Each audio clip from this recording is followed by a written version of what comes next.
Good morning, good afternoon, good evening, whatever it is, wherever you're at. We're back. A continuous and never-ending improvement. Thanks for joining us today. Like, comment, subscribe. You know the drill there. But I'm Jake Shortfager, joined as always by Miss Samantha White, Miss Olivia White, and Mr. Jalen Phillips. And yeah, without further ado, I'm gonna pass it to our questionnaire, Miss Samantha White. So today I thought it'd be kind of good to talk about motivation or lack thereof, closing out a year and going into a new year.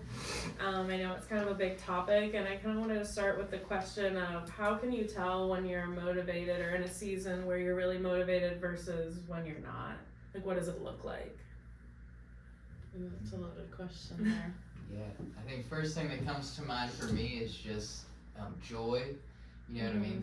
When things are still hard, but you're motivated to get it done and just joyful. You know that almost that peace that doesn't make any sense. You know what I mean? You just have that even when you're staring down the face of adversity. You have that just excitement and resilience comes a little easier in those moments. I think for me, it kind of goes back to a little bit of like desperation. Like I can tell I'm really motivated when I'm not desperate at all. And I'm like, I'm just doing this for fun. Kind of like you said, there's joy in it. And the times I'm not motivated, I definitely catch myself being desperate because obviously I'm not motivated. So I just want an easy win and keep it pushing. It's for me like little things, like the little things I don't ever notice honestly when I'm not motivated until like I start not staying consistent with like dishes and like just cleaning and stuff like that, and I'm like, oh, it's been a couple days and I've been lazy, and like that's how I start to notice like I need to check something out. Yeah, I was thinking that too. When the small things, like when you love what you do, you never feel like you're working a day in your life.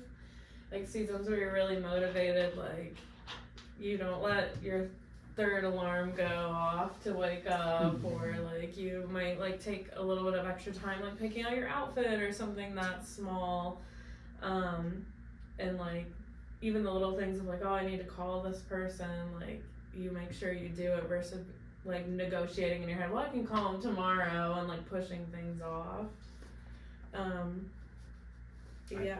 I catch myself a lot of times, and like I never notice again that I'm not motivated, but I catch myself a lot of times like almost switching things out, like saying like, cause my mom had surgery, God bless, she's good, but like I called them and Rodney, you know what I'm saying, and I was like, oh, well that's my work for today, so I'm not gonna do the dishes or clean like I normally do, like it is what it is, don't go on the run like I normally do, you know what I'm saying, and like I just catch myself just again just switching them out and calling it a day. But I think like I'm still working, you know what I'm saying? So it's like I think I'm still motivated, but I look around the next morning and it's like a cluttered space is a cluttered mind, right? And it's like, oh, whoa, you know what I'm saying? But yeah. Yeah, that's a great point, honestly, because I mean, just got my gears turning on like commitment and motivation are two different things. You know, we can be committed to something and loyal to something and unmotivated at the same time, and kind of like you said, we can trick ourselves into thinking that we're doing enough when motivation is really going above and beyond. Yeah, going off of that, when you are in a season with low motivation, what has helped in the past, or what do you think helps increase it or get you out of that slump?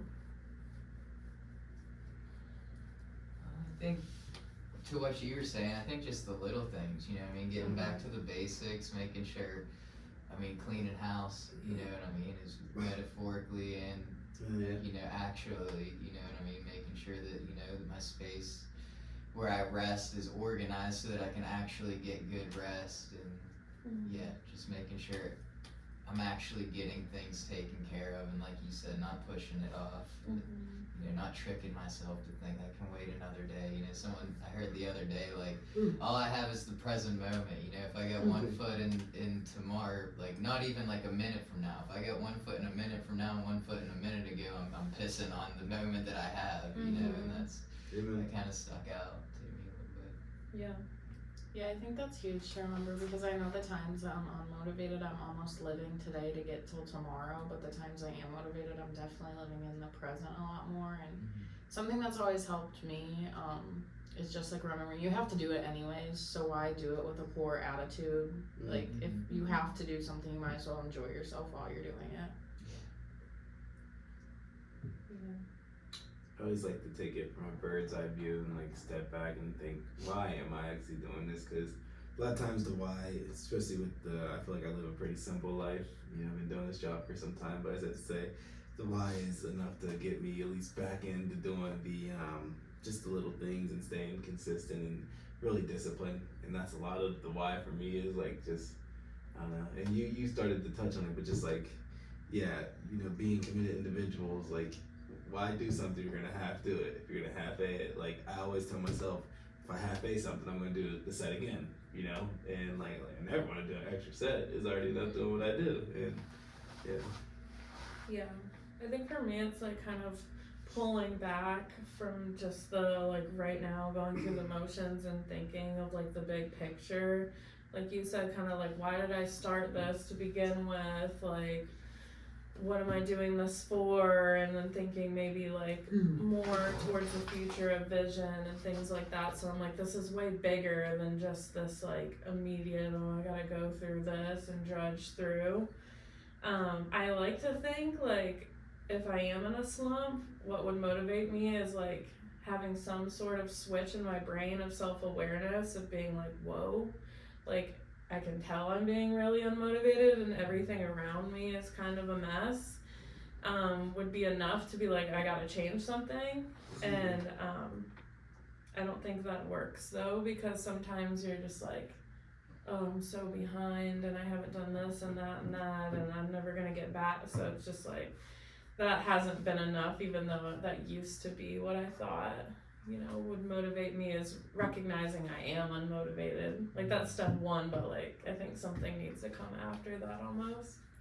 Yeah, it's so crazy to think because sometimes the mess itself can be more demotivating than motivating, which is just so weird to think about. But it's like you said, it becomes so overwhelming that you're like, I'm so far gone, now I'm demotivated. But I think in that too, like I realized, and like sometimes going back and thinking of the successes I have had or the things like I used to be able to do is almost like motivating, being like, just because it's rough now, it hasn't always been, and you were capable to get there once, you can get there again.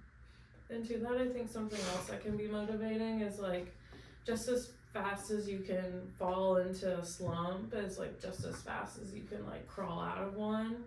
If you look back at like times where you were in a really motivated state, like it probably came off of a period of not being, and it was pretty quick in the grand scheme of things to get back in that mindset. So why wouldn't it be that way now, or even faster, you know? Yeah, absolutely. I think to touch on what both of you said, I don't know why that was so hard for me to say, but definitely, like, for me, I have to do, like, a morning and nightly inventory, you know, like, how that day went, and just, I was never an organized person. I'm still not as organized as, you know, I probably could be or would like to be, but just, yeah, staying on top of stuff so that even to pair with just the, like, nightly inventory, I can't let things outside of my mind build up to where it does get overwhelming, and same with the internal. I can't let things that I can't hide them for so long that it starts to stack up, and then I just explode like a shaken up soda, you know what I mean? But also too, I mean, you said, Liv mentioned something about like our attitudes and that, and at church they shared, and I'm not sure if this is 100% right, I know the last two are, but I can't remember the first part, so I'm just going to take a pretty good educated guess, but they said God is good, life is hard, and attitude's a choice. And I mean, that's so it's easier said than done, but I mean, our attitude and how we attack things is definitely a choice, and a lot of times we choose I don't even want to say more comfortable, because, you know, a lot of times, like, it's uncomfortable to sit in, you know what I mean, the mess that we've made and things like that, but it's not even easier, but it's just less work. There's less action that has to be taken, you know, when actually realizing that, you know, by taking the action and the step that, like, I don't necessarily want to do, and realizing that that'll actually help me and not sit and stare at it like, well, how's that gonna help me? I have X, Y, and Z that I gotta handle, you know what I mean? How is doing the dishes gonna help me get that done? And realizing that like everything's connected in that sense of just cleaning house, helping others, and being honest with ourselves. Yeah, that's huge.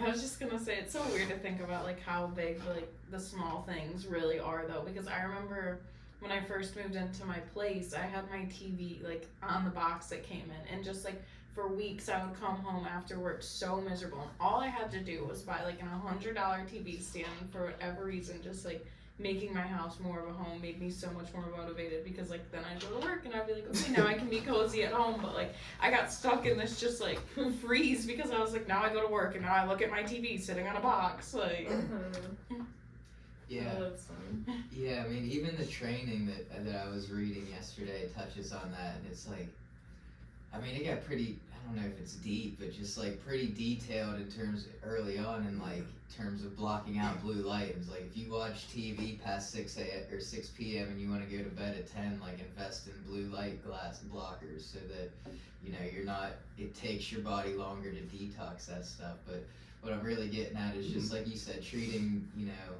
our house like a home, you know what I mean? And that goes into just really wanting to work harder to improve it and, you know, sustain it and keep it clean. And yeah, I think a lot of times we just kind of like, oh, I'm just gonna go home and sit and, you know, whatever it is, but to really take pride in it, because when we take pride in those areas of our life and just try to keep it well maintained, we're really keeping our lives well maintained, whether, you know what I mean, we realize it or not. Because at least for myself, you know, I was definitely prone to lying to myself and telling myself it was the truth, that, you know, that's not going to do anything, or it's not as messy as I think it is, or then comparison comes in, it's not as messy as this or as messy as that, or at least I'm not dealing with this when this is what I've been given to handle, you know, and to take care of.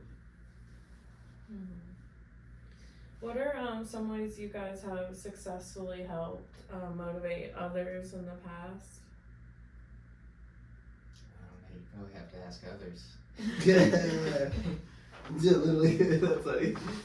I think for me, like, it comes down to being like genuine, because there's been times where like I myself am not feeling super motivated, and I like try to do a topic or have a one-on-one to the best of my abilities, but like I feel like just like, you know, people can sense your energy so much. So it's like if you're in a space where you're motivated, anything you say is gonna come off more passionate and add more energy to it, and people can like sense that off of you. So I think like no matter what it is, whether it's like spending time with someone or having a one-on-one or just walking in it or being a testimony for it, like you kind of gotta like, in terms of filling up your own cup and like walking the talk, you know? Yeah, I think that just jolted something in my brain of something I've been thinking a lot about lately, and I guess it kind of goes with that, is just being like willing and reliable. Like in the past, just doing the hard things, you know, not like, man, I wish someone else would do this, you know, because the reality is someone has to do it, you know. And I mean, Jay, you shared a topic before with Doc Rivers, I believe, but pressure's a privilege, you know what I mean? And having that responsibility is a privilege, and to not, I guess, kind of curse it, like, why do I have to be the one? And be like, I'm thankful that I'm at a point in my life where I get to be the one, you know what I mean, that can help here, try to help here, and just, you know, not worry so much about making a mistake, but just knowing that, you know, if a mistake's made, that you can make it, move on and make another choice and try to fix it and follow direction and learn from it. But yeah, being reliable and willing to do the hard things, I think helps lead by example. Yeah, that is huge, because I guess to my previous point on that, like it's not always true though, because there's been times where I am not feeling my best and like would do a motivational topic, and you know, someone would come up and tell me, oh, that resonated so much, and I'm like, that's crazy. I felt like it fell on deaf ears because I didn't give it my all. But if you're reliable and showing up and there for people, like you'd be surprised how like you know, things can move through you and come across even if you're not at your best. Like you had a message without even like realizing it almost. So then it's like recognizing it and being grateful for still being able to do it no matter what it looks like. It's like humanizing people for me. That's, I feel like, my best way to, well, not my best way, but the way that I don't even know if I look to do it often that much, but essentially that's what I feel like I want to share right now. But what I'm thinking at though, or what I'm getting at is what I'm trying to say, is you gotta obviously meeting people where they're at, you know what I'm saying? Like, it always did the most for me, like, in one of those seasons for, like, whoever it may be to, like, meet me on my level and show, like, hey, I'm a human too, and, like, it's not the same, but we're all going through trials, these battles, tribulations, etc., and, like, taking a deep breath and just stopping from the big picture and just realizing, like, hey, it's okay, you know what I'm saying? And that's always been something that I just feel motivating, you know, and it gets me at least from that initial level, at least up and on that right track, you know. And then, yeah, making a house a home, that's huge. That is so huge too. Like, it also encompasses like a level of ownership, you know what I'm saying, that comes with it, because like, I'm big on, like, you gotta be big on this decorating your house, like, throughout the different seasons and whatnot. And like, winter, my boy Josh, shout out, but the first time I got the opportunity to do that, and like, even just doing that, I saw myself, like, no matter what, I'm putting whatever I took out, I'm putting it back, you know what I'm saying? Because I want to keep that, you know, Christmasly feel and whatnot. It's just, a home is a home, and I don't know where I'm going with this. I think I guess not to completely bounce back from that, but I think for me, like, motivating other people has always been just like being really truthful. Like, I was really scared going into this, and I've met so many people that have been so scared going into it, and just like, I think my confidence has grew a lot from when I started, but telling them like I was exactly where you were, and just like relating to them, I think I've always had an easier time motivating the people that are terrified, because it resonates with me so hard. But Yeah. Yeah, I think those are great points, honestly, because what came to mind for me is just humility, you know what I mean? And not, I think in the past when I failed to kind of motivate people, I was looking at like where I've got to and not, you know, trying to project like this image of just, you know, all the improvements I've made, rather than like, you know, really looking at what I had to get through to get to that point, and kind of being humble enough to be like, I was, you know, right where you're at, or where you're at isn't a bad thing, it's just preparation, and, you know, it's, we all gotta learn our lessons to move up, you know, and to evolve there. But yeah, I mean, humility's big in a lot of things, but I think just to really shut out that, I guess the ego of wanting to project that, like, you know, we're better now than we were, and just being like, like Jay said, and like you said, you know, being truthful that I'm a human too, you know what I mean? And as soon as I start doing that, I can fall right back into the temptation of just not recognizing my own defects and not being able to help others. yeah, it's really hard to be motivated by egotistical people, and it kind of goes back to what you said, just being genuine in general, because people look up to someone where like, they're like, wow, they're successful and genuine. Like, you don't have to, because like society makes it be like all these successful people have a huge ego and that's what it takes to be successful. But like, it's nice to see that people can still be themselves and have the success with it. Yeah. I mean, I think like starting at LEI, and shout out to Rob, like he was the biggest person that motivated me, because like, you know, he had the like Corvette when he came into the office, and he'd show up at 11 and leave at 2, but when he was there for those like 3 hours, he was so busy, and like he would be vulnerable and take the time to like pray with someone, and like be like have moments where he humanized himself, even though he had all these things I didn't have. And I think like, yeah, that is huge, something that always motivates me.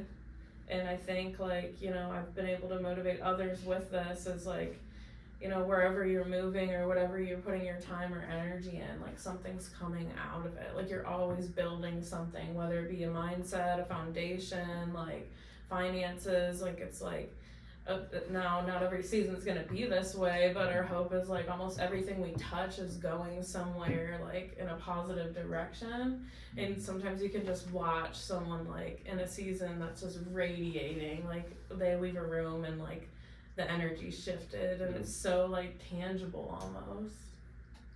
Yeah, I think off of that, I think something I read the other day, I think it was Luke 21:26, but it talked about men's hearts failing them from fear and expectations of things coming in the world, you know, and that just made me think of it because, you know, I think so often I can get, when I lose motivation, I get caught up in the expectation of something materializing when really it's like you said, something's always coming, but it could just be evolution in our, you know, in ourselves, and you know, just really taking the next step towards, you know, who he wants us to be. But there's something else I wanted to touch on there, I think, but can't remember exactly what it is at this point. What were you gonna say? I don't have anything to say. If you want to talk, go for it. Oh, I thought you was speaking my ear or something.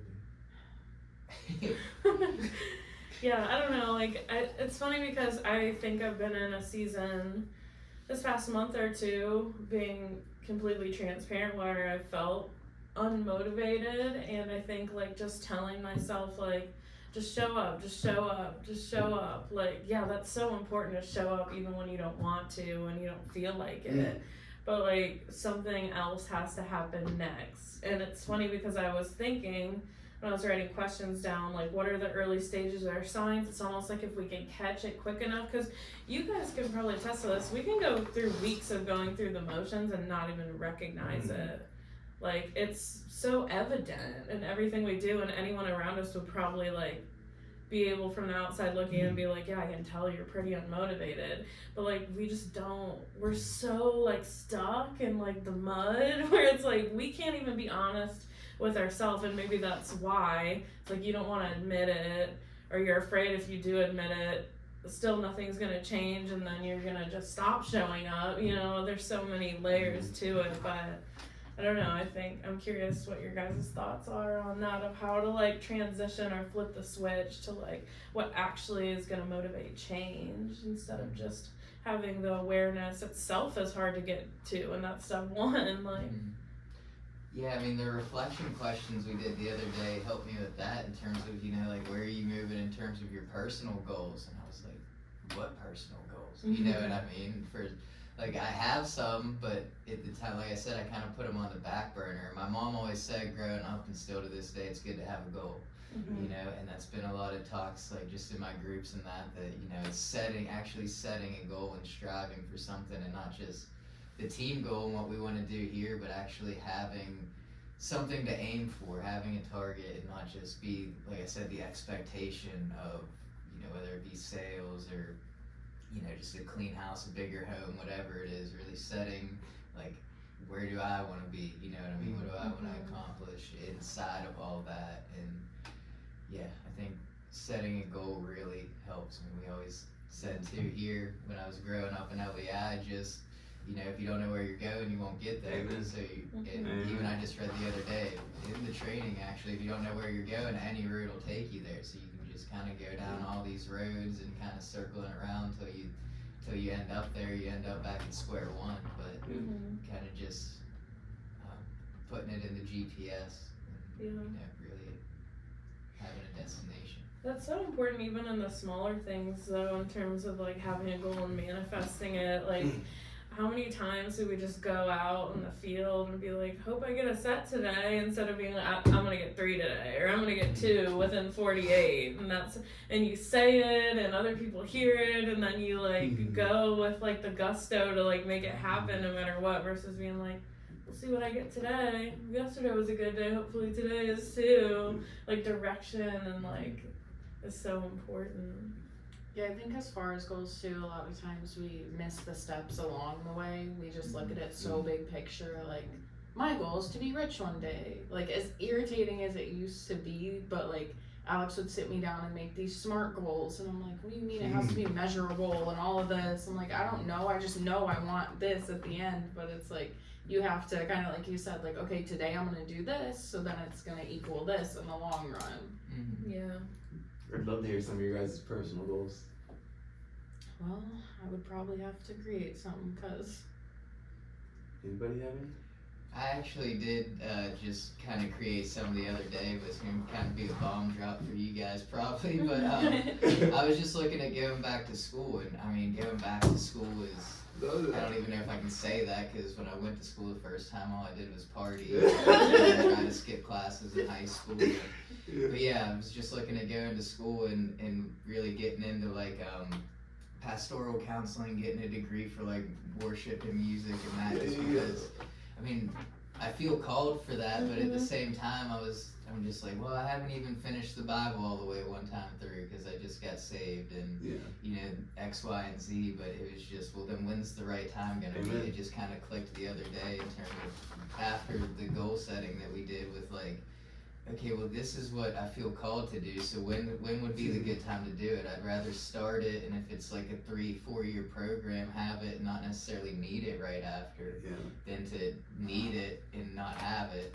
you know, and just kind of give me something to aim towards. And even with what they're doing in Cincinnati with the snipers and that, you know, I mean, it just helped me realize, like, you know, in terms of if I get into, you know, pastoral counseling or addiction counseling, it would be something that I could do and still do this as well, you know, in terms of going out and door knocking, and because by that time I would hopefully have my license back, you know, and all those things. But yeah, That's awesome. and that's something too, I guess, that's kind of held me back, is like, you know, I use the excuses of, I don't have my license, I can't get here, I can't get there, I have to ask for help for this, when really, I mean, it's just, that's a goal, you know what I mean? There's ways around it if I really like want to do it, and then by the time I get that back, I'll have what I need to move in that calling.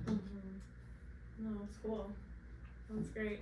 Yeah, it's funny that you say that. And it's cool to hear that that's something you want to shoot for. And I just think, and not to put you on the spot with this, but I know how much that's been like roadblock in your mind, even when we've had one-on-ones. It's like hard to get past the thought of like, but I need this to like be an AD or run or do certain things, and it's like a stopping point and like brain block almost. But that's awesome to hear you kind of like start to release that a bit and be like, it's gonna come when it comes. I still need to like go after. Thought that was going somewhere completely different. I mean, even the trainings helped in that regard, just because it's a lot of like what I would have done before, and I'm reading, it's a lot of reading, and I'm like, do I even need this right now? You know what I mean? Rather than just like, well, I'm gonna get back there one day, you know, why not learn it and have it, not need it right away, than to not have it and need it, you know? And that's just, Amen. Love that. That's Sorry. Yeah, love that. please calm down. But yeah, I don't know, I think when we did the self-reflection questions on the personal goals, one of the big ones for me, and it's kind of general, is to like do and create more things to help me be more motivated in terms of like setting up vision meetings and having one-on-ones and doing more for like my mental health in terms of my like responses of when I am stressed, like having a more healthy response and self-care and things like that. I'm just really trying to like set up that foundation really strong so I can be in a space where similarly I feel like I can create and allow like the open-mindedness and space to have opportunities flow my way, because right now I have so many brain blocks of like, but I need this, so I can't think about this until I get this, and it's like, well, if I don't think about that, I'm never gonna get through this, going through the motions. So yeah, it's pretty general, but that's kind of why I thought this would be a good topic today, because it's definitely something that's been rolling around in my brain like on a regular basis, is how to get more motivated and just healthy ways to do that, because it is a lot easier said than done. Like we all want to be more motivated in what we do, but when you don't feel that way, it feels like such an uphill like climb to get yourself back in that space. Yeah, I mean that's a great point. I think just to touch on or kind of expand on like the having a vision is motivating, you know, because I feel like for a long times in terms of fooling myself, like I stayed committed, but the motivation would vary just because, you know, my vision was taken away when I got myself in trouble, you know what I mean? And that like I mean, we all know I was right on par. Liv, you were right there with me. We were gonna move up to Michigan and open a new franchise. And then that all just Ann Arbor. Oh. Thank you. But yeah, go blue. Dang. But yeah, I mean, just having that vision helps motivate. And again, just going back to the setting a goal and having a vision for it to where it's, you know, when that was taken away again, I kind of just like, okay, then it just turned into more of going through the motions and just shrunk into like, here's what our monthly goal is and trying to do my part. And then when I don't carry my weight, beating myself up, you know what I mean? And yeah, just really, it's helped a lot just kind of realizing and that's what like the addiction counseling and the pastoral counseling is something that like I want to do, and that you know, I think shout out to Cincinnati for doing what they're doing, because it just gave me hope that like, oh, if I do that, I don't have to, that doesn't mean I have to leave this, because that was something else that kind of held me back. It's like, well, I don't want to leave here, you know what I mean, but I want to do that. And it's just like, okay, yeah, I can do both, you know what I mean. And then even to that point, just realizing it just, the vision just started flooding in, kind of like, yeah, I will have my license back. I will be able to kind of like set and run my own appointments and help just run appointments again. I won't have to like necessarily be in the field every single day, but I can be there as much as possible and just willing again to give my all, you know, and not just kind of get beat up of like, well, it didn't go this way that day. And like, again, like you said earlier, just like, I hope today's a good day, you know what I mean? Yeah. And just really being more intentional on what I'm doing. And to that point too, it just gave me, like we were talking about with the house and that, like, you know, I'm gonna have to pay student loans if I do that and things of that nature. So it's like really having something to work for and not just, I wanna have a lump sum of money, you know what I mean? Because at that point it's like, am I gonna get it? Because I could do a lot of bad with a lump sum of money, and it could take me right back in down the rabbit hole that I worked so hard to get myself out of and work tirelessly at every day. But in terms of the brain block, something I'm having like revelation on is something from you, literally, Sam, is just, well, the hardest part is starting, because it's just so much, and you said it, the brain block, and it's like, it's all you can see, you know, but like you said to me, you know, just speaking life into things, right? And like just literally telling yourself whatever your goal is, whatever it may be, whatever you're struggling with, just literally like saying out loud, I'm gonna get better at that, I'm gonna this, that, and the other. And it's funny, like how we said earlier, whenever you say something, you start to do it. Because I thought of all the times I'd go in there, mess with you in the office, and oh gosh, in my mind I'm thinking, dang, I need to get a set, because I was just super annoying, X, Y, and Z. So I tell you straight up, I was like, I'm gonna go get a set real quick, and every single one of them days, I got a set, you know what I'm saying?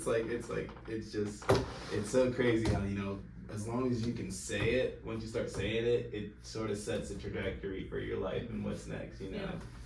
Wow. Yeah.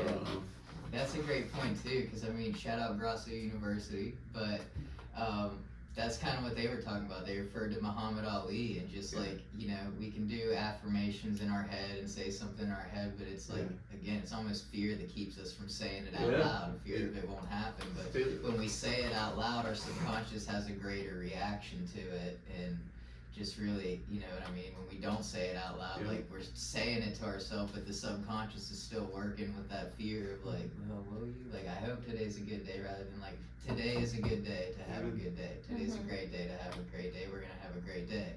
You know what I mean? And then even if that's not in terms of production, like we can still have a great day. You know what I mean?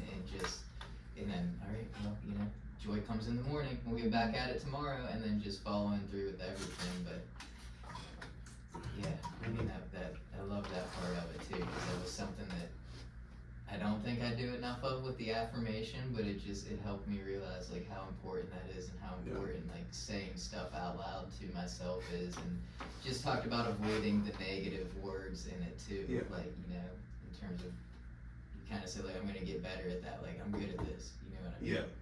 I'm like just leaving it there, like I'm willing to learn and I'm good at this already, you know what I mean?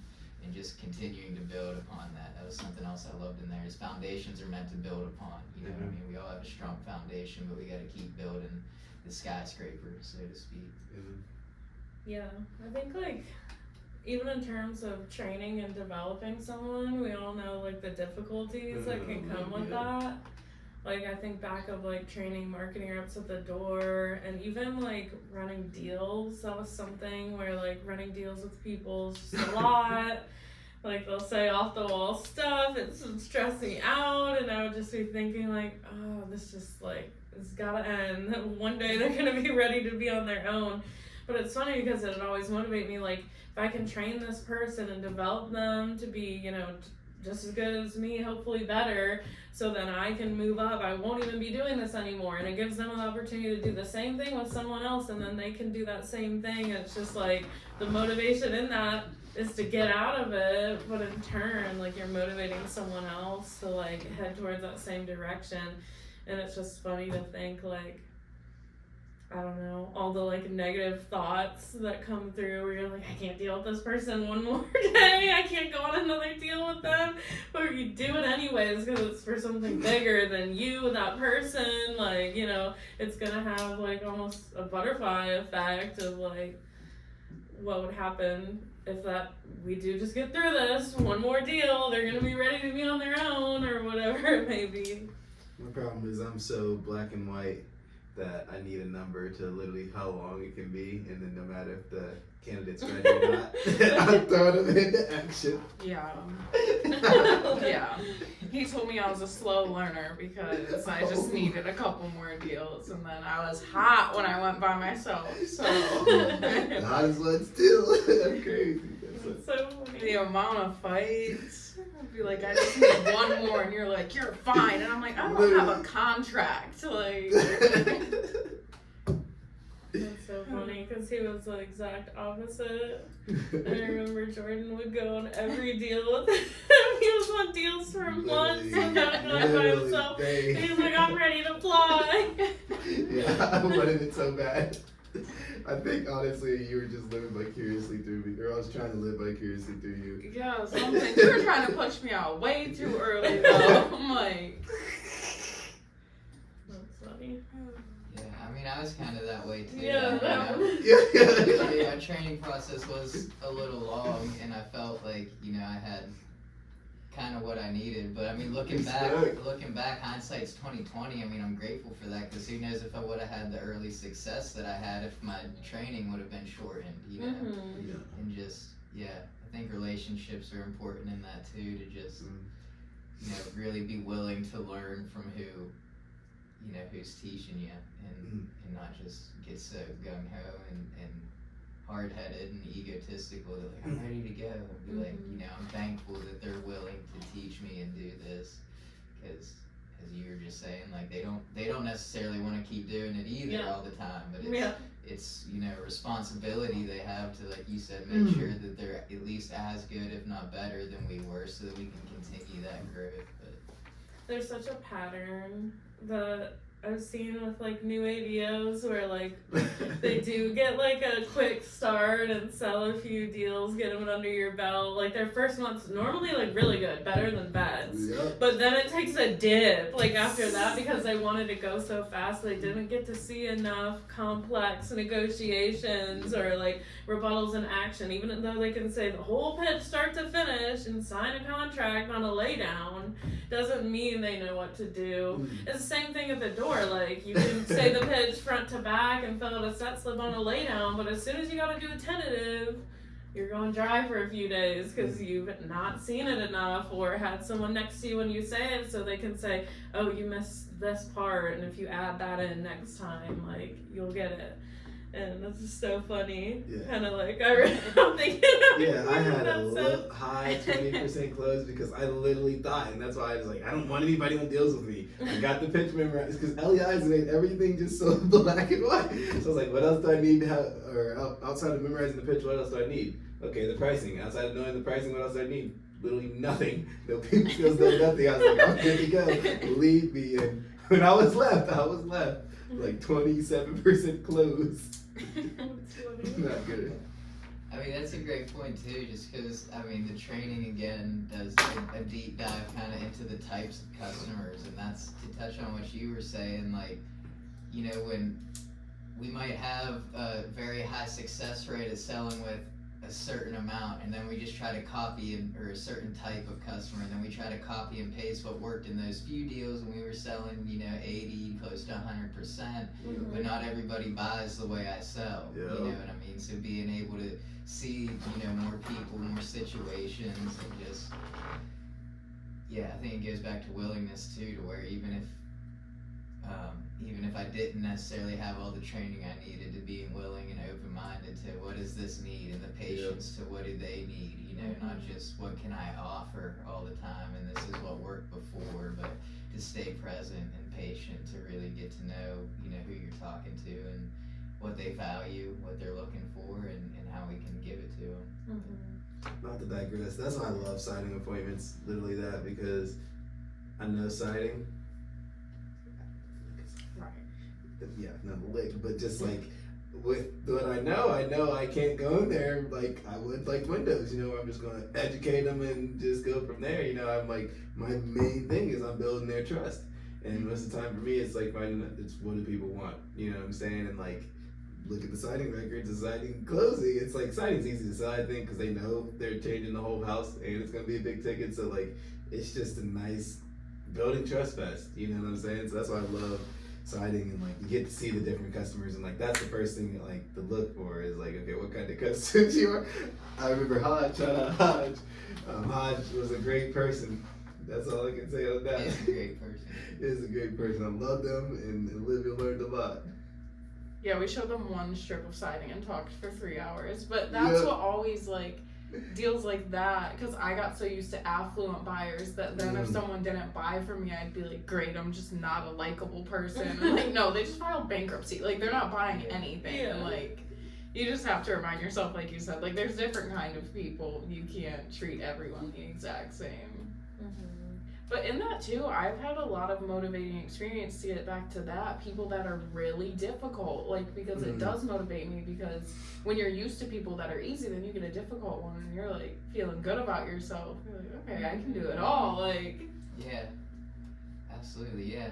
I mean, that is because, I mean, it's a hard sell, you know what I mean? What we do isn't easy, but I mean, to your point, like, just kind of the building the trust, you know what I mean? Starting with that, and they have, again, not to just beat on the training, but they have a really good survey in there of just really starting out with finding, again, like what they value and building that trust, because some people need to be able to envision what it's going to look like in the home. Some people just want, you know, some people just want a schedule and a plan of how long is it going to take, when are they going to be in, you know. Some people want all the numbers and the facts on it. Some people are just affluential, and if they like you and you build that connection, they're going to buy from you. But yeah, I mean, it talked kind of about how, like, you know, just because you like somebody doesn't mean you can trust them. So, like, you know, making them like you doesn't necessarily mean that they trust you right away. And it kind of talked about, like, you know, and I mean, I get this 100%, but I have friends and people that I like and even love a lot, but I wouldn't trust them to give them money or trust them, you know, with a lot of things, you know. And it said that's what ruins relationships, or can ruin relationships, is when they try to trust based on likability, you know. And then you find out, like, oh,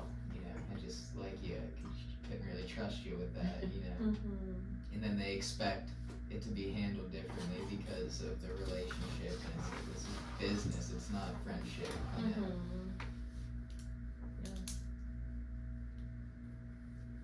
Yeah, any other like solutions or thoughts on how to help with motivation? Yeah, work out, you know. I always tell people, go on a run, go outside. That's a real one, like, no. Yeah, look good, feel good. That too, yeah. Amen. Look good, feel good. Yeah, it's a process. I think because it talks about that too in the reading. It's a lot of reading, really.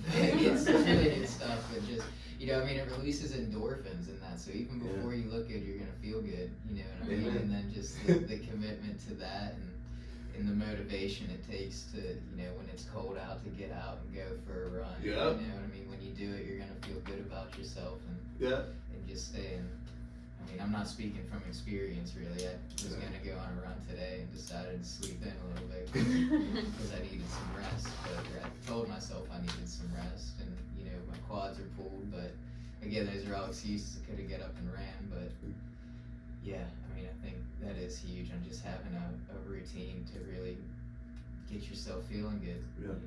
Releasing those endorphins. My mom texted me this morning, and this is gonna sound crazy, so ask me about it. But she texted me, and it was in a group chat with all the, me, my sister, and my brother, and it was just one of those texts where I wasn't gonna respond. And then it was more like I was scared of her reaction because I was gonna respond, obviously, but I was gonna tell her the truth and whatnot, but I wasn't even going to. I was like, I'm just not gonna deal with it, no, because I know my brothers and sisters, they definitely ain't gonna text her at all. And then I was like, you know what? I'm trying to get better at this whole fear thing because fear is a lot of just doing it anyways. And then I was like, I literally thought what you were saying. I was like, you know, I just did all this running, all this stuff.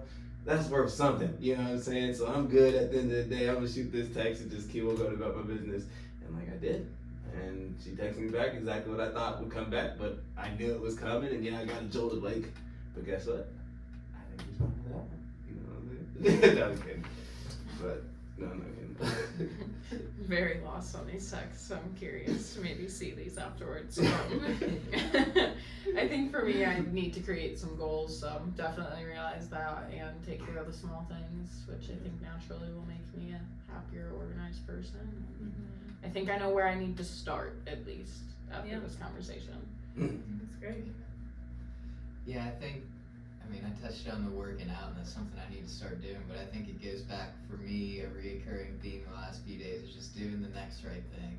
And you know what I mean? Kind of like you were saying, I'm being like, well, I'm good for the day. Like, it's a full 24-hour day that I'm going to be awake for. Like, just doing the next right thing. And a lot of times, the next right thing isn't necessarily what my flesh or my brain tells me to do in terms of like, sit down and watch an episode of The Blacklist or Grey's Anatomy or whatever it might be. It might be read a chapter in this, you know what I mean? Go back to some of the training, look over this and that, and really just, it goes back to like the fear of not fearing that I'll be burnt out, but fear that that'll fill me up.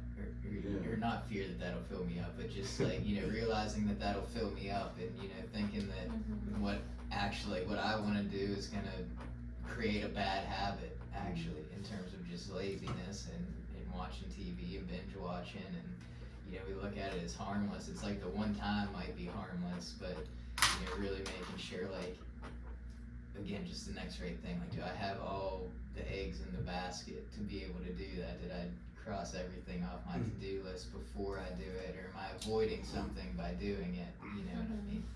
And I think that it creates a habit, kind of a motivation by doing those things. But I mean, yesterday, I didn't come into work, you know what I mean? And well, you know what I mean, you were here.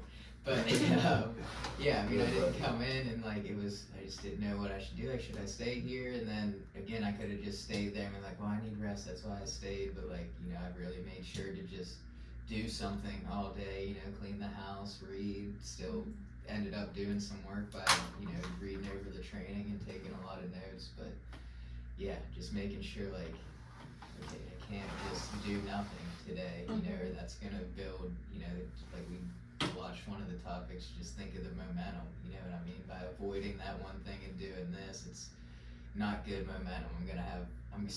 It doesn't go away because I didn't do it at that time. I'm still gonna have to do it, or somebody's gonna have to do it. And I think that goes back to reliability and just being willing to be reliable and to just, like I said, do the next right thing.